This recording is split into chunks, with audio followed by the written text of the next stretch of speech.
लगातार ये आरोप लगते रहे हैं और साथ ही राहुल गांधी भी, जब इससे पहले मंगेश यादव का एनकाउंटर हुआ, उनकी तरफ से भी सवाल उठाए गए। उत्तर प्रदेश में एनकाउंटर की जो पॉलिसी है उसको लेकर आप हमलावर रहे हैं योगी सरकार पर।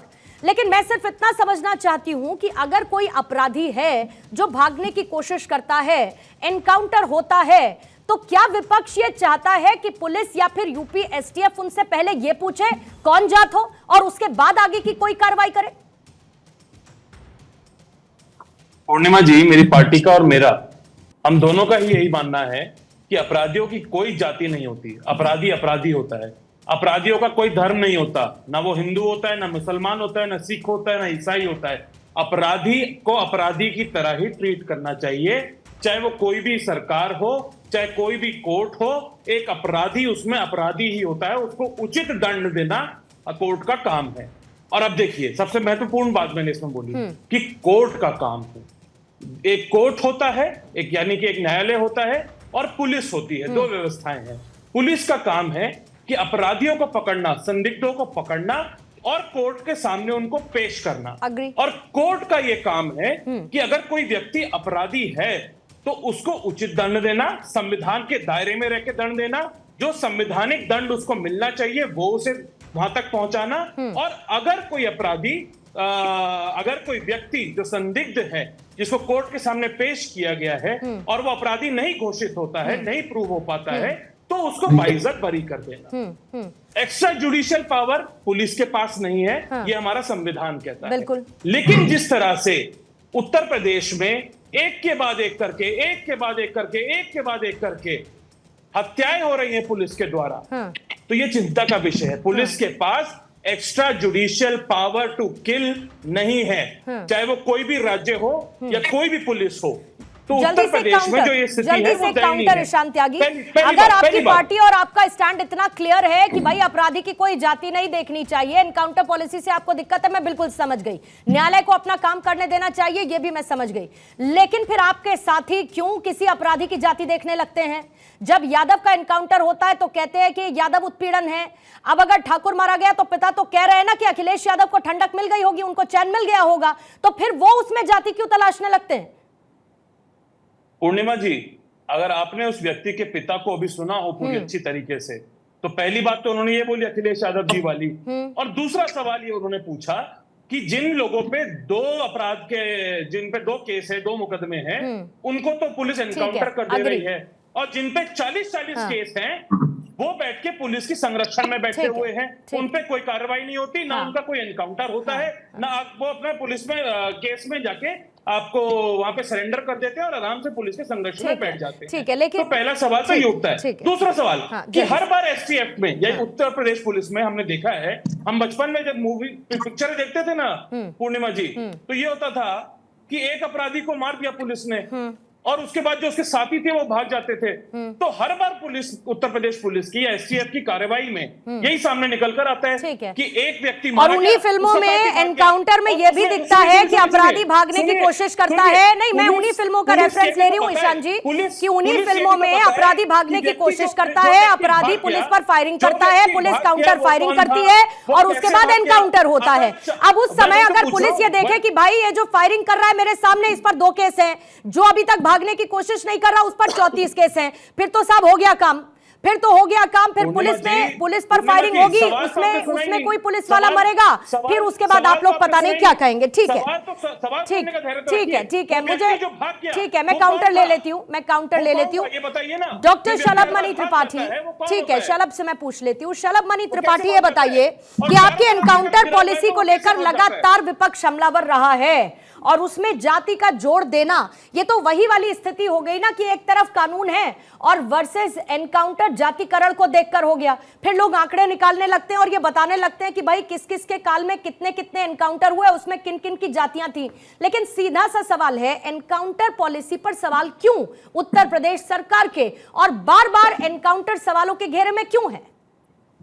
पूर्णिमा जी, मैं सिर्फ इतना कहूंगा कि सुल्तानपुर के भीतर जहां पर डकैती हुई, जरा एक बार कल्पना करिए कि वहां पर पूर्णिमा जी के या शलभ मणि के या हमारे ईशान त्यागी जी के या जितने पैनलिस्ट बैठे हैं, उनमें से कोई एक वहां मौजूद रहा होता और अपराधी गन पॉइंट पर जिस प्रकार से डकैती डाल रहे होते, तो आज क्या इनकी सिंपैथी इन अपराधियों के साथ होती? क्योंकि वो गरीब लोग हैं जो दुकान पर मौजूद थे, क्योंकि वो एक बेबस व्यापारी हैं जिनके साथ ये डकैती घटना हुई।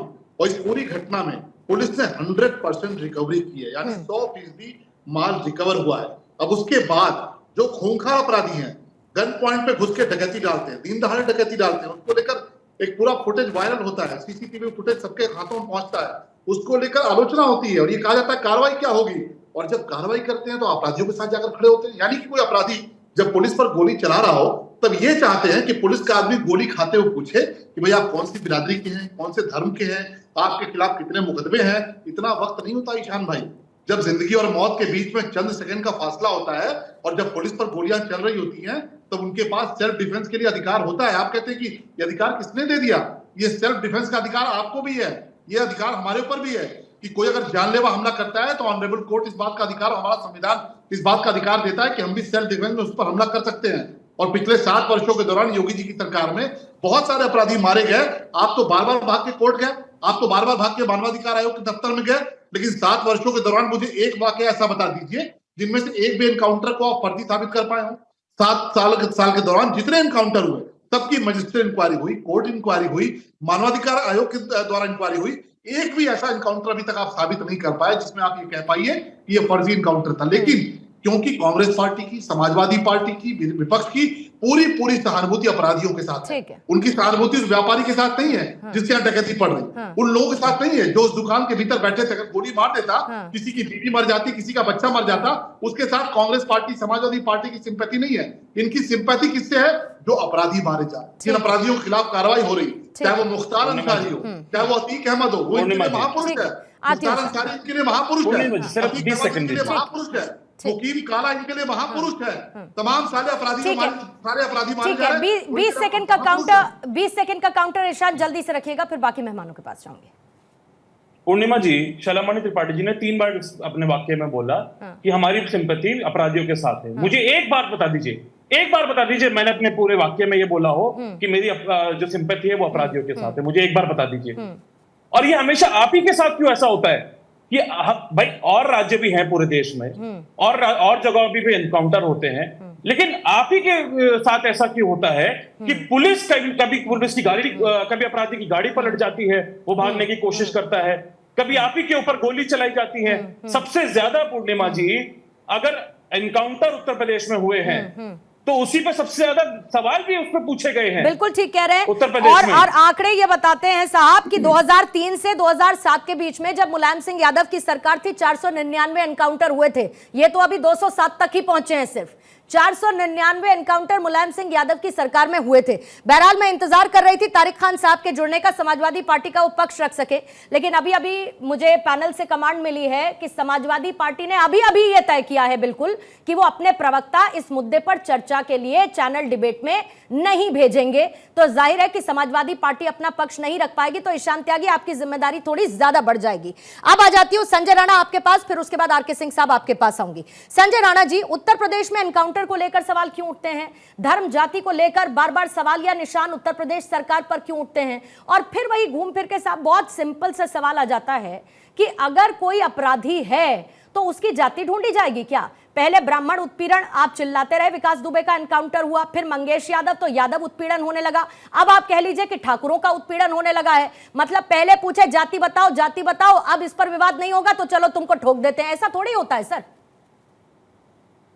गुड इवनिंग को फॉलो करते हैं कि समस्या क्या है कि जो पार्टियां जाति आधारित पॉलिटिक्स करती आई हैं, जो किसी एक वर्ग की पॉलिटिक्स करती आई, उनकी राजनीतिक जमीन है वो खसकती नजर आ रही है। अब ये बोल रहे थे कि सबसे ज्यादा जो इनकाउंटर हुए इनके राज में हुआ, आपने इनको आईना दिखा दिया। अरे भैया 261 तो मायावती के जमाने में हुआ था, अखिलेश जी के जमाने में 40 हुए थे। और हम बता देते हैं भैया जो इनकाउंटर अभी तक हुए 2017 से लेकर के 2024, उसमें तकरीबन 18 ब्राह्मण हैं, 16 ठाकुर हैं, 14 यादव हैं, बाकी दलित हैं, 2 दलित हैं और 2 सिख भी हैं। बाकी हमारे एक विशेष कम्युनिटी से आते हुए लोग वो गए। अपराधियों की कोई जात नहीं होती, बिल्कुल आपने सही कहा। लेकिन आपकी समस्या क्या होती है कि जैसे कोई अपराधी मरता है तो उस पर उसकी जाति ढूंढने लगते हैं। नंबर 2, ये बताइए कि अगर पुलिस के ऊपर कोई फायर करेगा, चाहे उसके ऊपर एक भी आपराधिक केस ना हो, अगर फायर करेगा क्या पुलिस उस पर कार्रवाई नहीं करेगी? पुलिस उस पर बिल्कुल कार्रवाई करेगी, अपने बचाव में कार्रवाई करेगी और उसको पकड़ने के लिए कार्रवाई करेगी और गोली भी चला सकती है। किसी भी संविधान में